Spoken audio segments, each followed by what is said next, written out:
Hi students, कैसे हैं आप सब। उम्मीद है सारा एग्ज़ाम का तैयारी अब ख़त्म हो गया होगा, प्रीज की तैयारियां चल रही होंगी, है ना। सब मज़े में।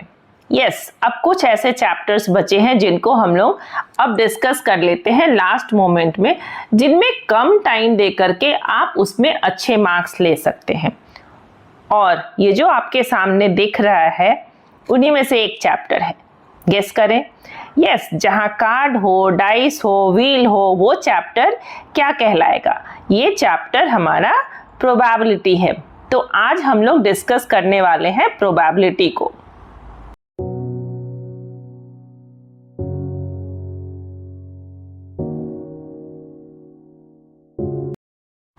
प्रोबेबिलिटी होता क्या है? The word that use even without going into the details of its actual meaning। जब हम किसी चीज को गेस वर्क करते हैं, है ना, कैसे बताते हैं कि आज कितना % चांस है कि बारिश होने वाली है, या लगता है आज मौसम थोड़ा बदलने वाला है ना। ये सब बातें हम कहाँ करते हैं? प्रोबेबिलिटीज तो जहां अननोन है। लेकिन इसका जो थ्योरेटिकल अप्रोच है, जिसको हम लोग आज देखने वाले हैं, वो कहाँ कहाँ कर सकते हैं हम लोग। जो हमारा क्वेश्चन आता है वो डाइस के थ्रू आ सकता है, कार्ड्स के थ्रू आता है, ठीक है, या फिर अगर मार्बल देखें तो मार्बल के थ्रू भी हमारा क्वेश्चन आता है, ठीक है। तो इस तरह से हम लोग आज डिस्कस करने वाले हैं कि कैसे इस प्रोबेबिलिटी को एकदम आसानी से आप समझकर उसके क्वेश्चन का पूरा मार्क्स ले सकते हैं, ठीक है। तो देखते हैं कि क्या है प्रोबेबिलिटी। प्रोबेबिलिटी है क्या कि एक events, right, an outcome of random event. नहीं, जो रैंडम इवेंट का आउटकम कहलाता है उसे हम यहाँ पर इवेंट कहते हैं, जिसको हम लोग कैसे डिनोट करते हैं? PE, प्रोबेबिलिटी ऑफ इवेंट, ठीक है। और जो इवेंट का पार्ट नहीं होता है, ठीक है, उसको हम लोग क्या बोलते हैं? PE dash. ऐसे भी लिख सकते हैं आप PE डैश, या फिर ऐसे भी हो सकता है PE डैश, सब सेम है। PE डैश मतलब जिसका जो इवेंट का पार्ट नहीं है, राइट। तो देयर आर, अब हम लोग क्या देखते हैं यहाँ पर, बस इसी दो फॉर्मूला से सारे क्वेश्चन आपके बनने वाले हैं, ठीक है। ये क्या है? एक है प्रोबेबिलिटी ऑफ इवेंट, एक है प्रोबेबिलिटी ऑफ नॉट इवेंट। और ये हमेशा याद रखेंगे कि ये जो हमारा इवेंट होता है और प्लस जो नॉट इवेंट का प्रोबेबिलिटी होता है, ये क्या होता है? ऑलवेज कॉम्प्लीमेंट्री इवेंट होता है। ये हमेशा 1 ही होगा ऐड करने के बाद। ऑलवेज क्या होगा? 1 होगा। And they are known as complementary event. जैसे कि आपने कहा कि ये एक हमारा कॉइन है, अब इस कॉइन में हेड आएगा या कॉइन में टेल आएगा, राइट। तो एक कॉइन को टॉस करने से चांसेस है कि 50% चांस है आपका कि हेड आने का, तो कितना % चांस रह गया टेल आने का? 50% रह गया। तो यहां हमेशा क्या होगा? E प्लस E डैश 100% होगा। या फिर अगर इसका चांस हाफ बोलो, इसका चांस हाफ बोलो, तो दोनों को ऐड करने से कितना आएगा? 1 आएगा, ठीक है। तो यही है हमारा प्रोबेबिलिटी, जिसको हम देखते हैं मैथमेटिकल टर्म्स में कैसे फॉर्मूला से फाइंड आउट कर सकते हैं, ठीक है। चलिए देख लेते हैं। अब PE का जो फॉर्मूला होता है वो क्या होता है? Number of favourable outcome, number of favourable outcome, या फिर आप कह सकते हैं आउटकम सीधा, ठीक है। Number of outcome divided by number of possible outcome, right. Number of possible outcome, right. क्या पॉसिबिलिटी है पूरा, और उसमें से आएगा कितना। जैसे अभी हमने देखा कि event of head and tail, ठीक है। चलिए कुछ क्वेश्चन से इसको डिस्कस कर लेते हैं कि कैसे क्वेश्चन को सॉल्व करेंगे। तो ये जो क्वेश्चन है ये बहुत ही सिंपल वे में आपको ये समझाएगा कि आखिर प्रोबेबिलिटी में कैसे हम लोग इवेंट और नॉट इवेंट को देखते हैं, ठीक है। ये सबसे सिंपलेस्ट क्वेश्चन है। अब यहां देखो, नंबर 1 में है कि क्वेश्चन क्या बोलता है कि अ डाई थ्रोन, एक डाई है, ठीक है, सबको पता है कि जो हमारा डाइस होता है उसमें कितने पार्ट होते हैं, 6 पार्ट होते हैं, राइट। 1 से लेकर के 6 तक के नंबर होते हैं। तो 1 2 3 4 5 एंड 6 नंबर होते हैं डाइस में, है ना। तो find the probability of getting. अब एक एक करके यहाँ पर जब क्वेश्चन देखोगे तो नंबर 1 में क्या हो रहा है, अ प्राइम नंबर। अब यहाँ से हम चेक कर सकते हैं कि यहाँ प्राइम नंबर कौन कौन सा है। प्राइम नंबर में हम लोग 2 को काउंट नहीं करते हैं, है ना, सॉरी, प्राइम नंबर में 1 को काउंट नहीं करते हैं, ठीक है। तो क्या क्या हो जाएगा प्राइम नंबर, 2 3 एंड 5, ठीक है। तो यहाँ क्या लेंगे, अब पूरा आउटकम कितना था, 6। तो यहाँ जो हो जाएगा हमारा PE इज इक्वल टू, ठीक है, ये 1 2 3 आ गया हमारा क्या, फेवरेबल आउटकम, ठीक है। और टोटल आउटकम कितना था, 6, ठीक है, क्योंकि 1 से लेकर के 6 तक का डिजिट है। अब आप इसको आराम से लिख सकते हैं 1/2। तो यही है हमारा। अब देखते हैं क्वेश्चन नंबर 2। क्वेश्चन नंबर 2 में क्या है कि 2 और 4 मतलब क्या प्रोबेबिलिटी है कि वो नंबर आइदर 2 होगा और 4 होगा। तो जब आइदर और हो तो यहाँ पर हम लोग इसको दोनों को लेते हैं। तो दोनों में से क्या हो जाएगा, एक तो हमारा हो गया 2 और एक हो गया 4। तो PE इज इक्वल टू क्या हो जाएगा यहाँ, 1 और 2, तो 2 हो गया हमारा फेवरेबल आउटकम और 6 तो हमारा है ही, तो इज इक्वल टू क्या हो जाएगा, 1/3। करेक्ट है। चलिए अब फटाफट देख लेते हैं क्वेश्चन नंबर 3। अब मल्टीपल ऑफ 2 और 3, है ना, तो 2 का भी मल्टीपल चाहिए और 3 का भी मल्टीपल चाहिए, ठीक है। पहले इसको हम लोग इरेज कर लेते हैं, यस, ताकि आप उसमें देख सके। अब देखो 2 का मल्टीपल क्या क्या है, 1, ये 2 और 4, ठीक है। और 3 का मल्टीपल क्या क्या है, 3 एंड 6। तो टोटल नंबर कितने हो गए हमारे पास, 4, है ना। तो यहाँ क्या हो जाएगा, PE इज इक्वल टू 4/6 और 4/6 को आप क्या लिख सकते हैं, 2/3।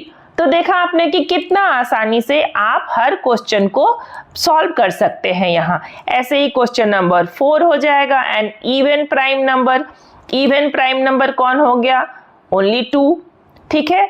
तो यहाँ क्या हो जाएगा, 1/6 हो जाएगा उसका प्रोबेबिलिटी, ठीक है। वैसे ही यहाँ क्या दिया हुआ है, अ नंबर ग्रेटर देन 5। तो ग्रेटर देन 5 भी क्या है, एक बार 6 है ग्रेटर देन 5, तो यहाँ भी क्या हो जाएगा आपका प्रोबेबिलिटी 1/6 हो जाएगा। वैसे ही a number lying between 2 and 6, तो how many numbers are lying between 2 and 6, तो हम लोग देख लेते हैं। यहाँ पर 2 और 6 के बीच में कितने सारे नंबर हैं, जो भी बिटवीन के नंबर है उसको ले लेते हैं। तो 2 को काउंट नहीं करेंगे, राइट। तो किसको काउंट करेंगे हम लोग, 1 3 4 एंड 5 को काउंट करेंगे, ठीक है। तो यहाँ क्या हो जाएगा, यहाँ हो जाएगा आपका क्वेश्चन नंबर 5 में, नहीं क्वेश्चन नंबर ये 6 में, हाँ ठीक है, ये हो जाएगा PE इज इक्वल टू 3/6 और 3/6 को आप क्या लिख सकते हैं, 1/2। तो देखा कि ये तो क्वेश्चन आपको अब समझ में आ गया कि अगर आपका छोटा सा भी इसमें है तो आप इसको सॉल्व कर सकते हैं नॉलेज में। अब चलते हैं क्वेश्चन नंबर नेक्स्ट, देखते हैं थोड़ा इससे हायर लेवल में।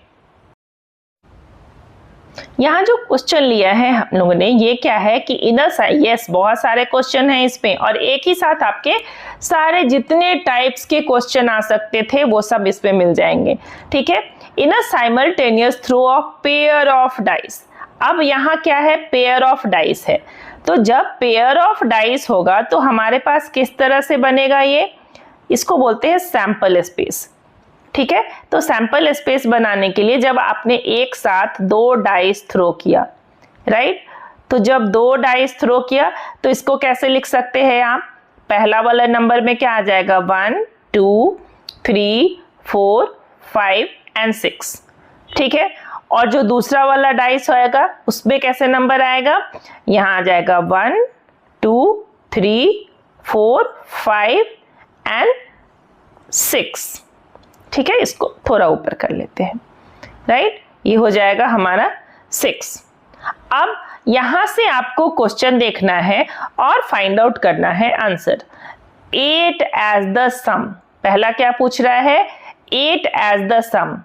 अब ध्यान से देखो कि कौन कौन सा नंबर एक साथ जब आए तो वो 8 हो सकता है। ठीक है, ये देखो, अगर ये 2 इस 6 के साथ आएगा तो 8 हो सकता है, राइट, तो 1 मिल गया। ठीक है, दूसरा 3 अगर 5 के साथ आए तो हमारा हो सकता है, चलिए ये 2 हो गया। ठीक है, और क्या हो सकता है, ये 4 अगर इस 4 के साथ आए तो भी हो सकता है, तो 3 नंबर हो गया। ठीक है, ये 5 अगर इस 3 के साथ आए तो भी हमारा बन सकता है, तो यहाँ भी एक और हो गया। ठीक है, अब ये जो 6 है वो अगर इस 2 के साथ आए तो भी हमारा क्या बन सकता है, यहाँ जो आंसर हो सकता है वो भी आ सकता है 8। तो हमने क्या देखा कि अगर 1 2 3 4 5 ऐसा सैंपल बन रहा है जिसके आने से 8 होगा, है ना। या तो इस 2 के साथ आपने देखा इस 6 को, राइट, इस 3 के साथ आपने देखा ये 5 को। तो इस तरह से जो पेयर है हमारा, क्या क्या पेयर हो सकता है, 2 6, राइट, उसके बाद क्या बना पेयर 3 5, उसके बाद क्या बना पेयर 4 and 4, राइट। अब देखो ये तो 4 and 4 हो गया, 3 5 हो गया। अब इसी को जस्ट अपोजिट आप करोगे तो यहाँ क्या बनेगा हमारा, 6 के साथ 2, जब फर्स्ट वाले डाइस में 6 आएगा और सेकंड वाले डाइस में 2 आएगा। ठीक है, उसके बाद क्या हुआ, अब ये फर्स्ट वाले में 5 आएगा और सेकंड वाले में क्या आएगा, 3 आएगा। बट यहाँ ध्यान से देखो कि 4 तो दोनों में एक ही बार आएगा ना, तो इसको हम लोग डबल काउंट नहीं करेंगे, तो इसलिए हमारे पास कितना आया था नंबर 5। ठीक है, तो 8 एज द सम कितना हो जाएगा हमारा 5, और टोटल आउटकम कितना होगा 6 मल्टीप्लाइड बाई 6, है ना। तो टोटल आउटकम कितना हो गया 6 into 6, वाई, बिकॉज हमारे पास 2 डाइस थे, है ना। तो जब अब हम इस क्वेश्चन को सॉल्व करेंगे तो क्या लिखेंगे हम लोग, PE is equal to, yes, PE is equal to, right, 5/36। आया समझ में, कितने लोगों को नहीं आया, यस। एक बार ध्यान से सैंपल स्पेस को देखोगे तो आसानी से आप इसको बना पाओगे। ठीक है, अब देखो ये तो हो गया हमारा। अब देख लेते हैं नेक्स्ट क्वेश्चन क्या है, चलिए 1 मिनट, यस, इसको थोड़ा नीचे कर लेते हैं, राइट। क्या क्वेश्चन हमारा नेक्स्ट क्वेश्चन है, 2 will not come either time, right. तो कितना ऐसा टाइम होगा जिसमें हमारा 2 आएगा ही नहीं। अब देखो जो हमारे पास टोटल आउटकम था वो था 36, है ना, टोटल आउटकम क्या था 36। अब हम लोग चेक कर लेते हैं कि कौन सा ऐसा टर्म आएगा जिसमें 2 नहीं आएगा, राइट। तो नहीं आएगा वाला बात है, तो हम लोग देख लेते हैं, जब दोनों में 1 1 आएगा तो नहीं आएगा, राइट। जब दोनों में क्या आएगा, एक में 1 आएगा और दूसरे के साथ क्या आ जाएगा, यहाँ पर हमारा 1 के साथ अगर 3 आएगा तो नहीं आएगा, राइट। तो इस तरह से जब आप सैंपल स्पेस देखेंगे तो यहाँ क्या आ जाएगा, 25 टाइम ऐसा होगा जिसमें ये 2 नहीं आएगा। तो कैसे देखेंगे हम लोग, 2 को माइनस कर लो, ठीक है। अब जो आपके पास नंबर रहा वो कितना नंबर हो गया, 5 नंबर यहाँ और 5 नंबर यहाँ, क्योंकि हमने आउट ऑफ 6 से क्या किया, 2 को माइनस कर लिया। तो 5 into 5 कितना हो गया हमारा 25। तो आउटकम, फेवरेबल आउटकम क्या हो जाएगा 25। तो इतना अगर आप काउंट नहीं करें तो आप ये ट्रिक लगा सकते हैं फाइंड आउट करने के लिए, ठीक है। तो यहाँ जो हमारा PE हो जाएगा वो क्या होगा, चलिए एक बार हम लोग देख लेते हैं उसको, ये हटा करके, यस, ठीक है। तो यहाँ क्वेश्चन नंबर जो 2 है, 2 will not come either time, तो क्या किया हमने, 2 को वहां से रिमूव कर लिया, ठीक है। यहाँ क्या हो जाएगा, question number 2, PE is equal to 25/36। तो इस तरह से आप जैसे जैसे क्वेश्चन बनाओगे आपको खुद समझ में आएगा कि कैसे प्रोबेबिलिटी यहाँ पर फाइंड किया जा सकता है। ठीक है, अब आते हैं क्वेश्चन नंबर, अब देख लेते हैं हम लोग क्वेश्चन नंबर 3। क्वेश्चन नंबर 3 क्या है कि अ doublet of prime numbers, doublet ऐसा प्राइम नंबर्स जब एक सेम नंबर एक साथ आए और वो भी प्राइम नंबर। तो इसमें तो बहुत ही सिंपल है, अगर 2 2 के साथ आया तो हो गया 1, फिर उसके बाद 3 3 के साथ आएगा वो हो जाएगा 1, और 5 5 के साथ आएगा, ठीक है ना, 5 5 के साथ आएगा तो वो भी एक हो गया 1। अदर देन तो और कुछ नहीं होता, याद रखेंगे 1 प्राइम नंबर नहीं होता है। ठीक है, तो यहां पर P क्या हो जाएगा क्वेश्चन नंबर 3 में, राइट, ये है क्वेश्चन नंबर 3। तो P इज इक्वल टू क्या हो जाएगा 3/36, तो ये हो जाएगा हमारा 1/12। समझ में आया। ऐसे ही कुछ नंबर्स हैं जिसको आप देखेंगे, जैसे यहाँ पर क्वेश्चन नंबर 4 है अ डबलेट ऑफ ऑड नंबर्स। तो ऑड नंबर्स के डबलेट कैसे देखेंगे, 1 ऑड नंबर है, 3 ऑड नंबर है और 5 ऑड नंबर है। ठीक है, तो यहाँ पर कितने हो गए ऑड नंबर, 3 ऑड नंबर हो गए, तो 3/36 ये भी हो जाएगा आपका सेम। वैसे ही क्वेश्चन नंबर क्या है 5 में अ सम ग्रेटर देन 9। चलिए अब वो आपको मैं दिखा देती हूँ, सम ग्रेटर देन 9 को फिर से वापस कैसे लेंगे। ठीक है, यहां हम लोग देख लेते हैं सम ग्रेटर देन, कुछ नहीं करना है, बस आप ऐसे लिखोगे, सैंपल स्पेस होना वहां पर होना जरूरी है ताकि आप दिखा सको कि आपने कहां से ये आंसर फाइंड आउट किया। सैंपल स्पेस का मार्क्स मिलता है तो इसलिए उसे बनाना ना भूलें। ठीक है, यहां हम लोग ले रहे हैं क्वेश्चन नंबर 5 और सम ग्रेटर। अब हम लोग देख लेते हैं वही क्वेश्चन नंबर 5। क्वेश्चन नंबर 5 में है क्या अ सम ग्रेटर देन 9। तो ग्रेटर देन सम 9 में क्या क्या आ सकता है, अगर मान लो सैंपल स्पेस लिखना होगा तो आप कैसे लिखेंगे, एक तो दोनों डाइस में 6 होना चाहिए, 6 6 होना चाहिए, तो वो हो गया सम। उसके बाद एक डाइस में जो पहला डाइस है उसमें 5 और दूसरे में 6 होना चाहिए तो हो जाएगा। ठीक है, फिर थर्ड नंबर में क्या आ जाएगा हमारा, एक में 4 और दूसरे में 6 आ जाएगा। ठीक है, तो ये हो जाएगा हमारा, ठीक है कि 4 और 6 है। अब उसके साथ कौन सा नंबर आ जाएंगे, 4 6 के बाद तो नहीं जाएगा। ठीक है, तो इसका 3 नंबर हम लोग नहीं लेंगे। अब आ जाते हैं दूसरे डाइस से, तो वहां कौन कौन सा नंबर, 6 6 तो ऑलरेडी हमने ले लिया है। ठीक है, तो हम लोग क्या लिख सकते हैं 6 5। ठीक है, अब उसके बाद और कौन सा नंबर हो जाएगा, यहाँ पर 6 5 हो गया। अब ये हो सकता है हमारा 6 4 नंबर। ठीक है, 6 4 भी 10 हो जाएगा। और कौन सा नंबर हो सकता है, एक 5 5 भी जो नंबर होगा वो हमारा क्या हो जाएगा। तो इस तरह से हम लोग सैंपल स्पेस बनाएंगे जो कि ग्रेटर देन 9। तो अब कितना नंबर आ रहा है आपका ग्रेटर देन 9 में, 1 2 3 4 5 एंड 6। ठीक है, तो यहाँ क्या हो जाएगा P इज इक्वल टू 6/36 और 6/36 क्या हो जाएगा 1/6। तो इस तरह से देखा आपने कि कैसे आप क्वेश्चन को आसानी से सैंपल स्पेस भी बना सकते हैं और सॉल्व भी कर सकते हैं। यहाँ पर कुछ टर्म्स दिए गए हैं, neither 9 nor 11 as the sum of the numbers. ठीक है, तो 9 भी होना नहीं चाहिए, 11 भी नहीं होना चाहिए। अब आप इस तरह से सैंपल स्पेस फाइंड आउट करके क्वेश्चन को सॉल्व कर सकते हैं, है ना। अब एक और क्वेश्चन देख लेते हैं हम लोग, जो कि है तो यहाँ हम लोगों ने जो क्वेश्चन लिया है, ये क्वेश्चन है जो थोड़ा थ्योरेटिकल है question. A circle with diameter 20 centimetre is drawn somewhere on a rectangular piece. अगर मान लो हम लोग एक रेक्टेंगुलर पीस लेते हैं, ठीक है, जिसका लेंथ एंड विड्थ दिया हुआ है 40 एंड 30।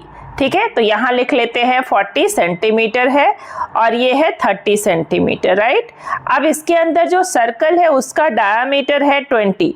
एक सर्कल बना लेते हैं जिसका डायामीटर अगर 20 हो जाएगा तो रेडियस कितना हो जाएगा, R is equal to 10 centimetre, right. ठीक है, this paper is kept horizontal on the table top and a dice very small in size. Dice जो है हमारा बहुत छोटे से साइज में है, is dropped on the rectangular paper without seeing towards it. ठीक है, तो अब क्या पूछ रहा है कि if the dice falls and lands on the paper only, right, paper से आउटसाइड अगर नहीं जाता है तो, right, find the probability that it will fall and land. Number 1 में है इनसाइड द सर्कल, नंबर 2 में है आउटसाइड द सर्कल। अब इस क्वेश्चन को सॉल्व करने के लिए पहले आप एरिया फाइंड आउट करेंगे। क्या फाइंड आउट करेंगे? Area of rectangle. तो एरिया ऑफ रेक्टेंगल क्या हो जाएगा हमारा यहाँ पर? 40 into 30, right, is equal to 1200 centimetre square, right. अब एरिया ऑफ सर्कल, राइट, तो एरिया ऑफ सर्कल क्या हो जाएगा हमारा? पाई आर स्क्वायर होता है, राइट, तो 22/7 और आर कितना है? 10 इंटू 10, राइट, तो ये कितना हो जाएगा हमारा? 2200/7, ये तो हो जाएगा। अब देखो, ये अगर टोटल आउटकम देखेंगे आप, तो यहां पर आपका टोटल आउटकम क्या है? जो रेक्टेंगल का एरिया है। फेवरेबल क्या है आपका फर्स्ट वाले क्वेश्चन में? सर्कल का एरिया, राइट, तो यहां लिखेंगे हम लोग क्या? पी ई, ये नंबर 1 है, right, P E is equal to, right, area of circle, inside the circle है, तो यहां क्या हो जाएगा? Area of circle upon area of rectangle, right, area of rectangle, right ना। यहां क्या लिख लेंगे हम लोग? सर्कल का एरिया कितना है? 2200 और ये अपॉन 7 यहां आ जाएगा, राइट, और क्या है? एरिया ऑफ रेक्टेंगल कितना है? 1200, राइट। ये 00 कैंसिल, 2 6 जा 12 एंड 2 11 जा, राइट, तो जो आपका आंसर मिलेगा वो क्या मिल जाएगा? 11/42, सही है। अब आपका ये हो गया पहले वाले का आंसर। सेकेंड वाले का आंसर कैसे फाइंड आउट करेंगे? Outside the circle. तो आउटसाइड द सर्कल ये भी तो हो सकता है ना हमारा पी डैश। अगर मान लो एक आउटकम है तो कॉम्प्लीमेंट्री में वो आ जाएगा, तो यहां हम कॉम्प्लीमेंट्री से भी यूज करके उसको फाइंड आउट कर सकते हैं। कैसे फाइंड आउट करेंगे उसको? देखिए, यहां क्वेश्चन हमारा हो जाएगा नंबर 2, राइट, नंबर 2, तो ये लिख सकते हैं हम लोग इसको P E dash, right, P dash is equal to क्या हो जाएगा? 1 माइनस पी ई, ठीक है। एक आपको ये भी बताना था कि कॉम्प्लीमेंट्री किस तरह से फाइंड आउट कर सकते हैं, तो क्या लिखेंगे? 1 माइनस 11/42, राइट, ये हो जाएगा हमारा 31/42। तो इस तरह से देखा आपने कि कैसे आप आंसर फाइंड आउट कर सकते हो प्रोबेबिलिटी के। और भी कई सारे क्वेश्चंस, अभी जो ये हमारा है वो सीरीज स्टार्ट हुआ है प्रीज के लिए, तो हर अल्टरनेट डे पर में आपको एक वीडियो जरूर से मिल जाएगा। प्लीज लाइक करें, सब्सक्राइब करें एंड कमेंट बॉक्स में कमेंट करना ना भूलें। Thank you so much.